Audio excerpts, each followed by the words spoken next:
Je voudrais simplement commencer par vous donner quelques clés ou faire quelques rappels par rapport au réseau apprenant. Parce qu'on l'a vu dans la salle, donc beaucoup en font déjà. Certains s'y lancent, certains auraient envie de s'y lancer. Et puis, j'ai pas fait lever, mais il y a des gens qui sont venus ici, je ne vais pas dire par hasard, mais parce qu'on leur dit, tiens, il se passe quelque chose au 104, la City à l'Est cet après-midi. Donc des gens qui sont plutôt vierges sur les réseaux apprenants. Donc, tout à l'heure, Irène a dit que les réseaux apprenants, c'était apprendre ensemble. Donc, vous l'avez vu dans le livre, on s'est beaucoup inspiré, bien sûr, des travaux de Sol France, mais aussi de Peter Singé et autres. Et nous, à la SNCF, avec Jean-Pierre, voilà, c'est la définition que l'on en donne, et qui est une définition assez récente, hein, finalement. Hein. Elle a encore changé il n'y a pas très longtemps, puisqu'on apprend toujours. Et chaque mot est important, et on va y revenir. Donc, apprendre ensemble. On voit bien dans la salle, il y a des cadres dirigeants, il y a des stagiaires, il y a des cadres, il y a des cadres supérieurs, il y a des agents, il y a des gens d'entreprise externes. Voilà. Et donc, on a tous le souhait d'apprendre ensemble. Et donc, apprendre de notre chef, mais que notre chef apprenne de nous, que nous, on apprenne de nos pairs, etc.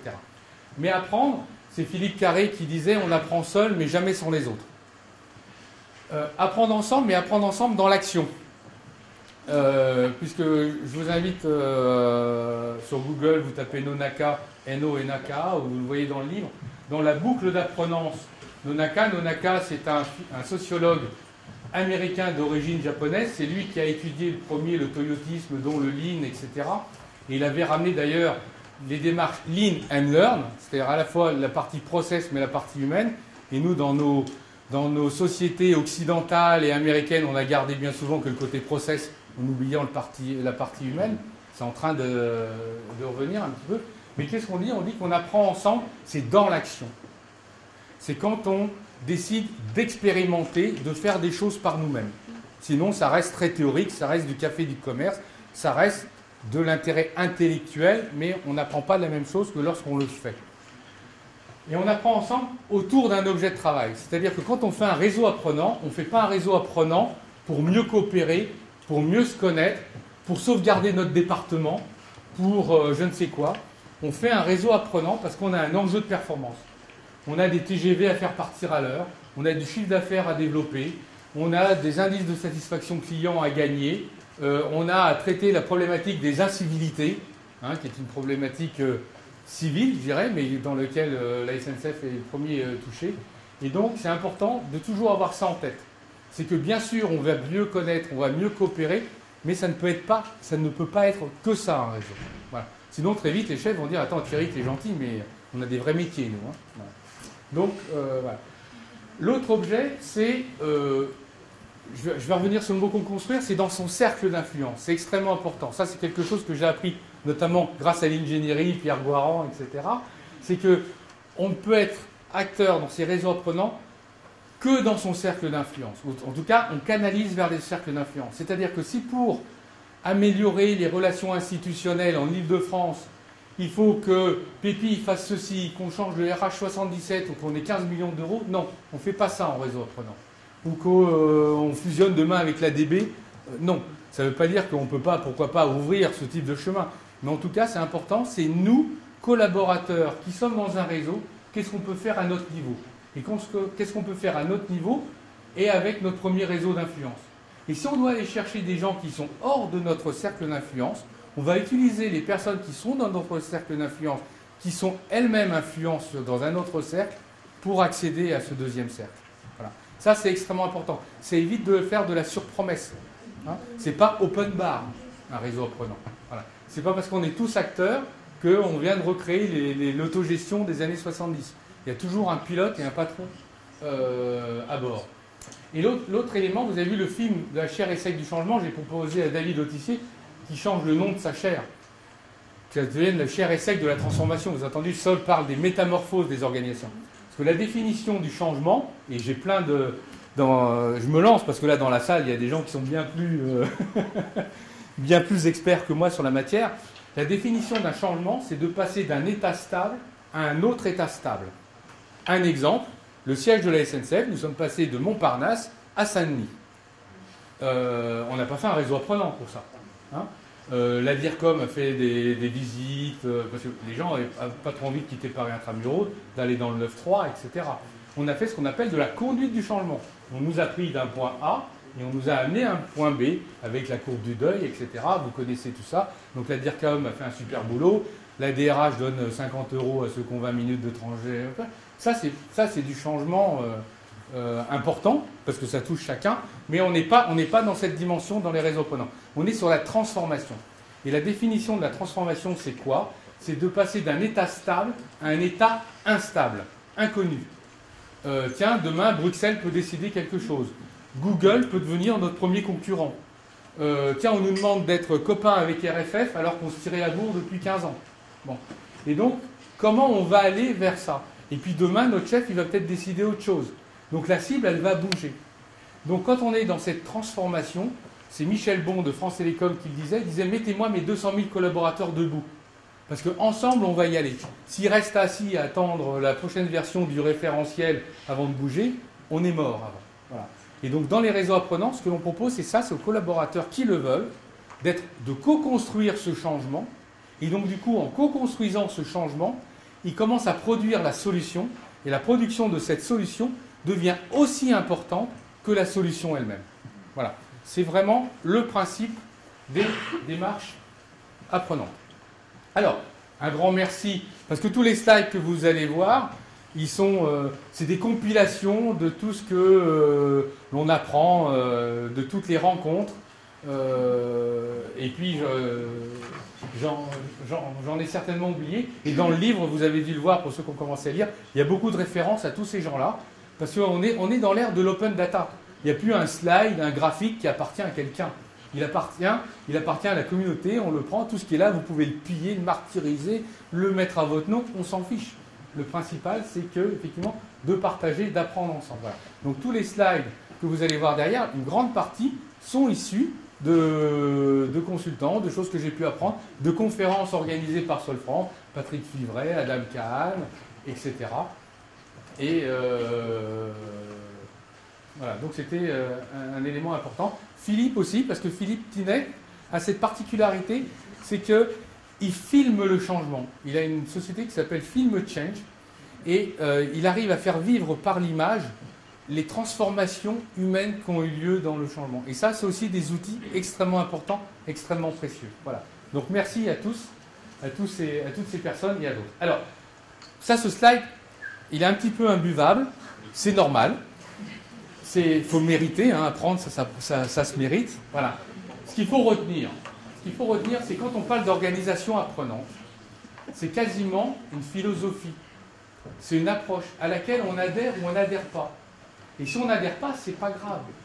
Il y a des gens qui sont dans le command control, qui fonctionnent, ça marche, tant mieux pour eux. Voilà. En tout cas, quand on dit qu'on va se lancer dans une organisation apprenante, ça veut dire qu'on croit, entre guillemets, à deux notions importantes. L'intelligence collective. Et là, je remercie Anne pour le cahier sur l'intelligence collective qui était sur le site de Pierre Guaran, puisque la première définition, elle vient de là. C'est-à-dire que l'intelligence collective, c'est pas seulement de croire que le résultat collectif va être supérieur au résultat individuel, parce qu'on peut avoir l'effet inverse. Regardez les effets de foule. Hein. Une foule, globalement, elle peut être plus bête que individuellement. C'est pas seulement ça. C'est aussi d'être persuadé que la construction de ce résultat collectif donne du sens à l'individu et au collectif. On reviendra plusieurs fois à une journée qui s'est produite le 29 janvier de la semaine dernière en Alsace, où a été lancé un nouveau réseau apprenant. Qu'est-ce qu'on s'aperçoit? C'est que du coup, dans cette journée, des gens individuellement, en partageant, en débattant ensemble, ils ont pris conscience de leur enjeu personnel. Alors qu'avant, le chef leur a dit on fait un réseau parce qu'on veut être sûr d'être choisi en 2018 par rapport à des Allemands sur le TER. Ils diraient bah oui, mais pourquoi on est les meilleurs du monde, 96,3 ponctualité, meilleur, etc. Pourquoi on changerait? Voilà. Et donc quand on est face à ça, quand on est face, et on est souvent face à ce genre de situation, alors qu'il y a bien d'autres enjeux, c'est-à-dire qu'il faut peut-être un peu moins bon en performance, mais donner envie d'être choisi. Hein, mais du coup, ça ne se décrète pas, ça. Voilà. Et donc, le fait de pouvoir en discuter en collectif, ben, il y a des gens qui disent « Ah tiens, je comprends mon enjeu personnel à concourir à cette démarche. » Voilà. Le deuxième point, c'est qu'on s'appuie donc sur les 5 disciplines de Peter Senge, qui est le professeur à MIT, dont Irène a parlé tout à l'heure, qui a décrit le premier, ces dimensions, dans les années 70 à la demande de Shell. Shell était confronté au premier choc pétrolier. Est-ce qu'on va exister toujours demain? Et donc on s'appuie sur les schémas mentaux, la vision partagée, la maîtrise personnelle, le dialogue, la systémie, etc. Voilà. Et donc ça, c'est des choses que Sol nous enseigne très bien dans son séminaire, dans une formation qui s'appelle les fondamentaux de l'organisation apprenante, dont la totalité ou la quasi-totalité des explorateurs qui se sont levés tout à l'heure ont suivi. La prochaine, c'est les 1, 2 et 3 avril. Et la suivante, c'est les 4, 5 et 6 novembre. Donc c'est une formation interentreprise qui est extrêmement nécessaire pour partager une même culture. À la fois, ça partage une même culture. D'autre part, c'est un investissement personnel d'être 3 jours en résidentiel. Et enfin, c'est un investissement pour le chef parce qu'il paye une formation. Donc s'il envoie un collaborateur 3 jours, il va peut-être être attentif à qu'est-ce qu'il a appris, comment il sait pas. Alors ensuite, juste pour dire des démarches, on peut avoir des noms multiples et on s'en fiche. Qu'on s'appelle ça réseau apprenant ou pas, on s'en fiche. En Haute-Normandie, Jean-Christophe l'expliquera tout à l'heure, ils appellent ça coopération intermétier. Parce que réseau apprenant, ça peut faire peur. Apprenant, pourquoi apprendre, etc. Voilà.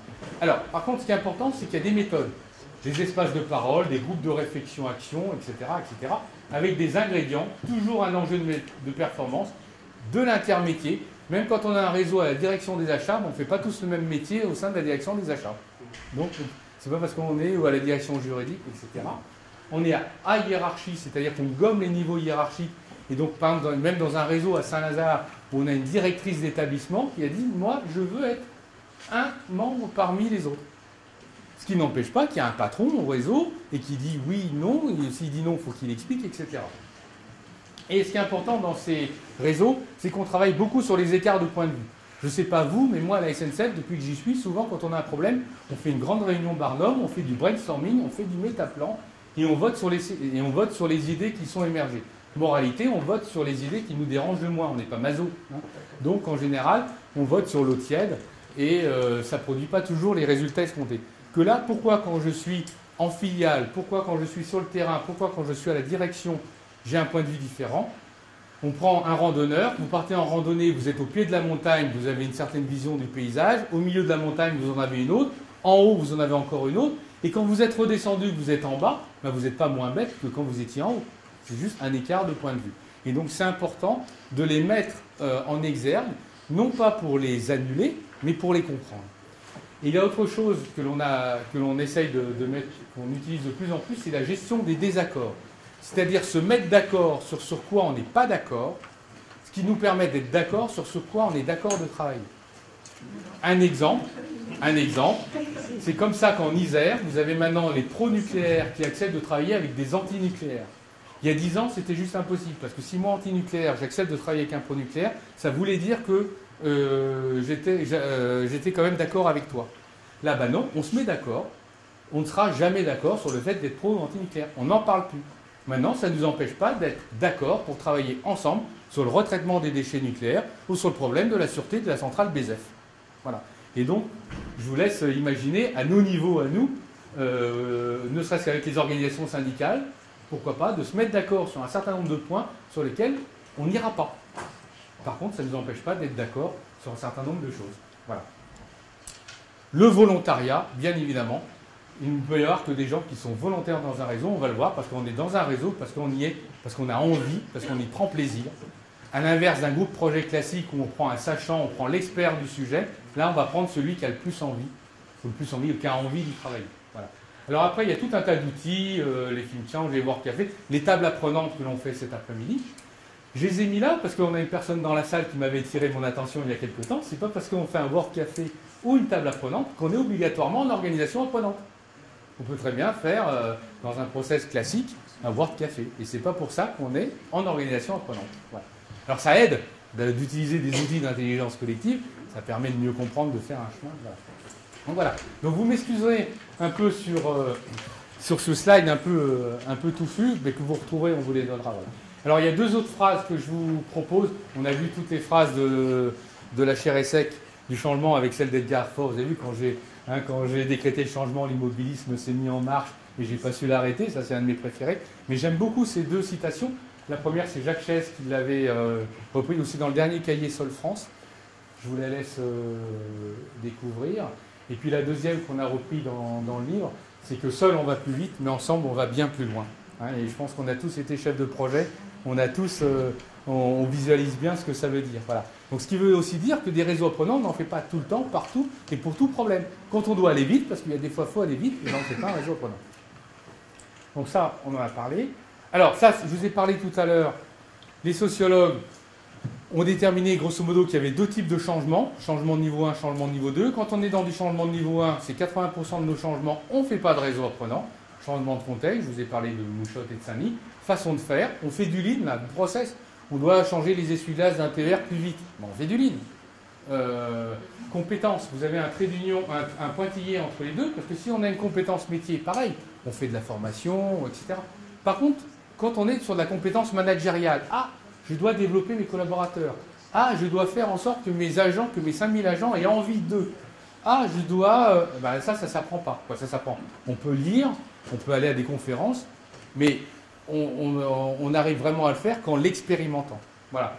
Valeurs, croyances, je vous ai parlé. Ah bon, au SNCF, on n'est plus que du ferroviaire maintenant. On vend aussi de l'autopartage, du bus. Mais moi, je ne suis pas d'accord. Je suis rentré à la SNCF pour faire du petit train. Voilà. Donc quand on est sur ces dimensions-là, identité, je vous ai parlé de RFF tout à l'heure, où on veut être la SNCF et pour les Français, on est les numéros 2 reconnus sur le digital, derrière Orange mais derrière SFR. Bon c'est quand même autre chose d'être un des champions du digital par rapport à être un des champions de la performance ferroviaire. Voilà. Donc quand on est dans ce type de changement de niveau 2, comme nul n'a le pouvoir de changer l'autre, ni nos femmes, ni nos enfants, ni nos conjoints, etc. S'il y a des fumeurs ici, vous le savez très bien. Vous savez bien que c'est pas parce qu'on vous dit tous les jours arrête de fumer, ça pue dans la voiture, tu coûtes cher, tu vas mourir plus jeune, etc. On s'en tape. On arrête de fumer le jour où on l'a décidé. Et quand on a décidé, c'est parce qu'on a fait un certain nombre de choses. Voilà. Alors il y a deux types de terrains compatibles. Il y en a peut-être d'autres, mais les grands types de terrains compatibles et qui sont représentés aujourd'hui en table apprenante. Vous avez la coopération intermétier. Donc là, on a Jacques Mazard avec le TGVS, on a Jean-Christophe avec le TER Haute-Normandie, on a aussi le TPNN avec ce type de dimensions, les lignes et la J, bien sûr. C'est-à-dire quand on doit faire travailler des métiers différents pour lesquels on n'est même pas patron. C'est-à-dire que quand on est patron ou patronne du TGVS, les conducteurs TGV de la région de Reims ne sont même pas dans une UO dédiée. Comment je fais pour leur donner envie, pour qu'ils représentent la marque ? Alors qu'un jour, ils conduisent un TGV, le lendemain un TER, etc. Voilà. Autre enjeu, production interne. Donc là, on a la direction des achats qui est avec nous. Ou d'autres, c'est quand on doit changer la posture. Je vais prendre un exemple de la direction juridique. Quand on a été depuis 10 ans, 15 ans, quelqu'un qui a fait prendre 0 risque à l'entreprise, mais en même temps qu'on a peut-être, sans le faire exprès, mais gelé ou freiné des projets, parce qu'on a dit à Keolis, ça ne faut surtout pas le faire, parce que ça va nous coûter les yeux de la tête, on va perdre le procès, et qu'on dit maintenant laissez Keolis décider. Mais vous, juristes, ce que vous devez, c'est être leur conseil, leur ouvrir l'esprit. Voilà. Et donc, c'est un sacré changement de posture. Et donc là, on fait du réseau apprenant. Des terrains non compatibles, des changements de type 1, on l'a dit, des projets qui nécessitent des délais courts, sauf dans des réseaux comme les achats ou Saint-Lazare, qui sont des réseaux qui existent depuis 2009, bien évidemment sur d'autres sujets avec d'autres gens, parce que là, le patron peut leur demander un truc rapide, comme ils sont dans l'esprit, et surtout, le projet déjà ficelé, la démarche servirait d'alignement. Voilà. Alors, cette plante, qui est issue notamment de réflexions avec le cabinet Infusio, dont on a parlé tout à l'heure, mais aussi d'Anne Kahn dans cette salle, ou Françoise Bronner, et donc, c'est un schéma qui est aujourd'hui un petit peu empirique, mais on a Audrey Triaca dans la salle, là, Audrey, qui est une jeune doctorante, à côté de toi, à ta droite, Jean-Christophe. Voilà, tu es ici, c'est ta voisine, voilà. Audrey, qui est une jeune doctorante, qui va nous rejoindre incessamment dans l'équipe et qui va faire des recherches, justement, pour venir étayer. Alors, la bonne nouvelle, dans ce schéma, vous l'avez compris, il faut déjà un terrain fertile, la posture du patron, qui soit une posture vraie, un facilitateur interne, les quelques réseaux qui ont voulu faire des réseaux en comptant uniquement sur les bonnes volontés des voisins, ça se casse la figure. Donc Si on n'investit pas sur un facilitateur interne, et c'est 30 à 50% du boulot, les facilitateurs pourront vous le dire, ils sont dans la salle, c'est pas la peine de commencer. L'autre enjeu, c'est un enjeu. Et un enjeu, ça veut dire travailler. Le patron travaille déjà cette vision avec son codir. Jacques pourrait le témoigner, mais d'autres, avant de démarrer un réseau apprenant, ça prend des mois. C'est-à-dire qu'entre le moment où on nous dit j'ai envie de lancer un réseau apprenant, bah, la première chose, c'est de s'assurer que la vision elle est partagée au sein d'un même codir. Et ça a été des discussions, c'est des discussions jusqu'à la veille. Est-ce qu'on veut être le prestataire choisi ou est-ce qu'on veut être le plus performant? Ça ne va pas faire la même chose derrière. Ça ne veut pas dire qu'il ne faut pas être performant et être choisi. Mais voilà, vous voyez, ce genre de discussion extrêmement importante qui peut paraître de la masturbation intellectuelle, mais extrêmement importante. Alors la bonne nouvelle dans cette plante, c'est qu'avec moins de 3% d'un collectif, vous pouvez démarrer. En Alsace, ils étaient 120, vous avez 5000 personnes en Alsace. La direction de l'immobilier, ils sont 500, ils sont partis avec 15, et ils ont transformé la direction de l'immobilier en un an. Voilà. Donc la bonne nouvelle, c'est de partir avec, il suffit de trouver 3% de collaborateurs qui ont envie. Voilà. Simplement, on les sort du système, quelques-uns, on les met en norme, ils ont le droit d'être complètement phosphorants. Donc le boulot du patron à ce moment-là, c'est de les protéger, ces gens-là, de les protéger vis-à-vis de leur propre hiérarchie. Fous-leur la paix, ils nous sont utiles. Voilà. Donc ça, c'est aussi un job. Et ensuite, quand ils vont commencer à expérimenter, eh ben, ils vont entraîner des collaborateurs, des collègues, qui vont faire le même chemin qu'eux. Et après, c'est la loi de diffusion de Moore. Hein, et ben, quand on est à 30%, 40%, on bascule. Voilà. Donc c'est ce qui est à retenir dans ce schéma. Avec moins de 3%, on démarre. Ce n'est pas la peine d'avoir 10 000 personnes qui sont d'accord pour démarrer. Voilà. Et qu'il faut, bien évidemment, ce terrain, cet enjeu, la posture du patron et un facilitateur. Vous avez vu, il n'y a plus qu'un. Voilà. Alors, un réseau apprenant, je passe très vite parce que, juste pour dire, sur ce schéma que je vous ai déjà montré, zone de fragilité des managers, des membres qui peuvent confondre court-circuit et circuit court. Donc, important de leur expliquer que c'est important ce que leurs collaborateurs font, voilà, d'essayer de les mettre à bord. Voilà. Et cette nouvelle dimension, co-design, c'est comment on met à bord de nos réseaux des vrais clients. Parce que si c'est pour faire du réseau uniquement pour faire de l'usine fantôme, du réseau fantôme, ça ne sert pas à grand-chose. Donc comment on met des vrais clients, clients internes et clients externes. Et nos amis de Saint-Lazare, tout à l'heure, devront nous quitter un peu plus tôt, puisqu'ils ont ce soir la première rencontre du réseau des lignes énergie avec des vrais clients. Voilà. Donc ils viendront nous raconter dans quelques mois qu'est-ce que ça produit. Voilà. Donc dans un réseau, on passe d'une posture de pilotage à une posture d'influence. En gros, on a tous fait des comités de pilotage, on vient, on a fait ces slides, 40 slides, on n'a pas dormi de la nuit, on les a fait 3 fois, 4 fois, 10 fois, on vient chercher du contrôle a priori, et bien là non. Dans un comité de sponsors, on vient se faire challenger, on vient proposer, on vient challenger. Voilà. Alors c'est très facile à écrire, ce slide il vient aussi de Saint-Lazare, c'est plus difficile dans la posture au quotidien, d'où l'importance du facilitateur d'être dans ce rôle de « attention, là tu n'as pas été finalement… ton body language ne nous a pas beaucoup aidé. » Les cercles d'influence, j'en ai parlé. Quelques exemples, mais le plus simple, ça va être de les entendre, puisque la plupart sont avec nous cet après-midi, direction des achats. Alors ça, direction des achats, je vous ai dit qu'on avait gagné le trophée ESSEC en septembre dernier. La direction des achats avait gagné le premier trophée en septembre 2010, justement. Et quand j'avais demandé à la chaire ESSEC du changement pourquoi vous avez récompensé les achats, ils avaient dit déjà, on est déjà étonné que ce soit une direction comme la direction des achats qui fasse ce type de démarche. Ils ne s'attendaient pas du tout à voir ce type de démarche dans une fonction support. Voilà. Et ce que Pierre Pelouzet expliquait, alors il a fait 118 millions. Il pourrait dire sans réseau apprenant, j'aurais peut-être fait aussi les 118 millions après. Hein. La méthode, la posture, où est la vérité, où est la… Voilà. En tout cas, ce qu'il disait, c'est très simple. Vous avez 100 millions d'euros d'économies à faire. En méthode classique, vous avez 10 départements, vous leur demandez d'en faire 10 à chacun, mais celui qui peut en faire que 8, bah, il a beau se presser, il en fera que 8. Mais celui qui peut en faire 12, bah, pourquoi il en ferait plus que 10, puisqu'on n'en demande que 10? Immoralité, vous passez à côté de l'objectif, et vous avez vu dans le film de la chaire ESSEC, 80% des projets échouent. Voilà. TGVS, ce serait, Jacques en parlait. Transilien et l'AGI, la gare de la Défense, ils ont refait la signalétique de la gare de la Défense pour ceux qui se connaissent, avec les agents. C'est-à-dire les agents, étant en contact des clients, ils savent où est-ce que les clients sont plus facilement paumés, etc. Donc ce que je leur ai demandé maintenant, c'est d'aller mesurer l'indice de satisfaction client. Mais voilà, mais pour dire, et les réseaux apprenants, ce n'est pas que des grandes choses. Hein. Là, je vous cite bien sûr des choses qui parle en millions d'euros, en pourcentage de chiffre d'affaires. C'est simplement pour vous dire que dans un réseau apprenant, on n'est jamais à l'abri d'une bonne surprise.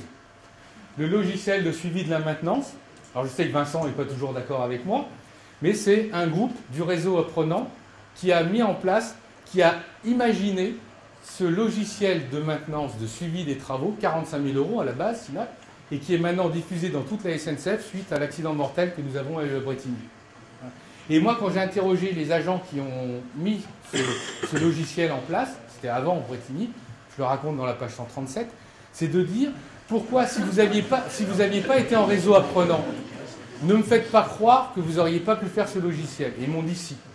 Ils disent pourquoi vous n'auriez pas pu faire. Ils ont dit moi, manager de proximité caténaire, ce sont les fils électriques, j'ai travaillé tout de suite avec le manager proximité voix, avec celui des télécoms. On a travaillé ensemble autour d'un objet commun. Sinon, si moi, DPX, dans notre langage caténaire, j'avais eu cette idée, j'aurais commencé à la travailler, à la réfléchir, j'aurais été voir mon collègue de la voix, il m'aurait dit attends, tu rigoles, on ne fait pas le même métier. Toi, tu es là-haut, moi, je suis en bas. Voilà. Alors, ça, j'ai appris ça le 19 décembre dernier. Je peux dater les jours où j'apprends des choses, vous voyez. C'est Jean-Christophe. Quand on avait fait cette journée avec la FOP, on avait présenté ce livre. Et c'est le parallèle entre l'amélioration de la performance et l'amélioration de la qualité de vie au travail. Guillaume Pépi, notre président, nous a envoyé un SMS de vœux en début d'année. Il nous a dit je nous souhaite excellence et satisfaction au travail. Les réseaux apprenants, on s'aperçoit, donc Jean-Christophe, il vous en parlera, il est passé en 2010, il était le numéro 6 en ponctualité en France, sur 23 TER. En 2011 et 2012, il est passé de 6 à la première place. Aujourd'hui, en 2013, le premier, c'est TER Alsace. Vous voyez, on a 2 des meilleurs TER de France dans la salle. Y a-t-il un hasard? Je n'apporte pas de réponse.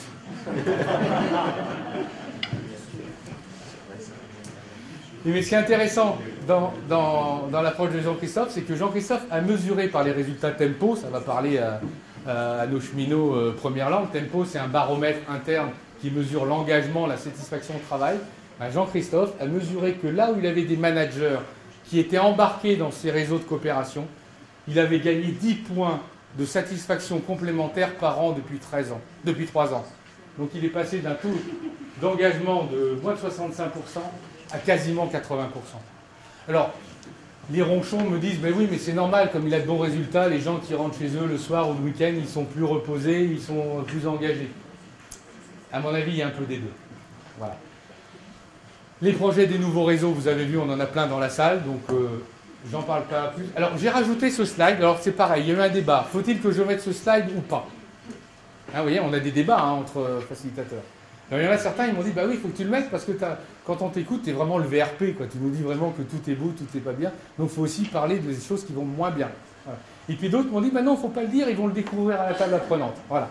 Donc, je vous fais part, vous voyez, des débats qu'on peut avoir dans nos cercles. Voilà. Mais j'ai souhaité quand même vous le mettre parce que non, nous n'avons pas découvert le Graal. Et ça, avec Jean-Pierre, on n'arrête pas de le dire, on n'arrêtait pas de le dire. Vous l'avez bien vu. Quand on dit 20 réseaux, 3000 collaborateurs à la SNCF, sachez qu'on est quand même 150 000 rien qu'au ferroviaire et 250 000 avec les filiales. Donc on n'a pas découvert le Graal, ça se saurait. On aurait 100 000 réseaux apprenants. Et c'est surtout pas ce que l'on souhaite, puisqu'elle est liée à la posture du dirigeant. Et d'une manière empirique, mais vraiment empirique, je dirais qu'il n'y a pas plus aujourd'hui de 30% des dirigeants en France qui sont ouverts à ces dimensions. Alors 30%, c'est énorme, hein. C'est la bouteille vide et la bouteille pleine. Puisque le système français, depuis tout petit, copier c'est pas bien. Dans l'école, on est encore classé, la botte, etc. On rentre dans l'entreprise, on a des EIA, entretien individuel annuel, etc. Donc le système, aujourd'hui, ça ne veut pas dire qu'il n'est pas en train d'évoluer, mais jusqu'à présent, ne favorisait pas ce démarche. Et non, ce n'est pas un long fleuve tranquille non plus. Donc extrêmement important, la posture du patron et des sponsors, être présent. C'est-à-dire, quand on lance un réseau, quand on a des journées réseau, eh ben, le patron il est là tout le temps. Et pas uniquement au début, coucou, je suis content que vous soyez là, ben, c'est bien, ciao plus tard. Il est là. Et à la fin de la réunion, il sort son petit calepin, il dit voilà ce que j'ai appris, voilà ce que j'ai appris de vous. Et voilà ce qui m'interpelle. Voilà. En parler régulièrement, justement pour mettre à bord les managers des membres. C'est beaucoup de postures. Ce qui ne veut pas dire, de laisser son rôle de gouvernance. Hein, on est vraiment là. Voilà. Et du coup, de devenir un manager ressources. Vous savez, on a des évolutions de manager. Pas longtemps, il fallait être un manager coach. On est un manager ressources. On se met au service de nos agents. C'est Goran Karstedt, qui était président de Volvo France, Ikea Nord-America, Sol, qui nous avait fait une conférence il y a 1 an à peu près. Et il nous disait, quand je suis arrivé en France, il venait de Volvo Suède, les Français lui demandaient comment je peux faire mon reporting plus vite, plus fort à la maison mère, mais dès qu'un concessionnaire de Mulhouse appelait parce qu'il était dans la panade, on lui raccrochait au nez parce qu'on n'avait pas le temps. Voilà. Et donc ce que disait Goran, c'est si vous n'êtes pas directement en contact avec vos clients, considérez comme vos clients les collaborateurs qui, eux, sont à ce contact-là. Il faut trouver cette nouvelle valeur ajoutée avec ce management intermédiaire. On n'est plus chef parce qu'on est chef. On est chef parce qu'on est challengeant, parce qu'on est ressource, parce qu'on est apporteur, parce qu'on ouvre son carnet d'adresses. Donc c'est vraiment un nouveau leadership qui est en train de prendre place. Il faut faire pour de vrai. Des réseaux apprenants, Jean-Pierre et moi on en a connu, des Jean-Pierre, Pascal aussi, on a connu des réseaux qui n'ont pas marché à la SNCF. Pourquoi? Parce que des personnes qui ne sont plus dans l'entreprise aujourd'hui, vous aviez le droit d'être innovant, challengeant, que des jours comme aujourd'hui, là. Hein, vous avez le droit, j'ai envie de vous, là, que le 29 janvier, en Alsace, ils avaient le droit d'être innovant et challengeant. Mais si le 30, un collaborateur allait voir le patron et il se prenait 3 claques parce qu'il avait pris une initiative malheureuse, ça ne dure pas longtemps. Donc il faut faire pour de vrai. La notion de temps. Alors la notion de temps, c'est complètement anticulturel. Si on va voir Guillaume Pépi en disant « j'ai pas compris ton problème, je vais le résoudre dans 1 an et demi », on se retrouve à Hasbrook. Bon. Donc faut trouver le bon équilibre. Faut trouver le bon équilibre. Mais un réseau apprenant, ça prend du temps. Parce qu'il va falloir créer des éléments de confiance. Voilà. Et il y a une phrase de Napoléon que j'aime bien, c'est justement parce que ça va être long et difficile qu'il faut s'y mettre maintenant. Donc il faut savoir aussi accepter d'en perdre, savoir libérer les collaborateurs, etc. Et puis ce facilitateur interne qui est extrêmement important. Voilà. Donc j'ai été très bavard. Alors, les clés, voilà. Donc, la clé, posture, bienveillance et exigence. C'est la culture du et. Nos clients ne veulent pas choisir si le train il doit partir à l'heure ou propre. Nos clients, ils veulent un train qui part à l'heure et propre. Alors là, c'est pareil. Il faut être à la fois, quand on est patron ou sponsor d'un réseau, il faut être à la fois bienveillant sur la méthode, même si on sent qu'ils vont aller dans le mur. Si ce n'est pas très grave, on les laisse aller dans le mur. Ça fait partie de l'apprenance. Par contre, il faut être exigeant sur les résultats.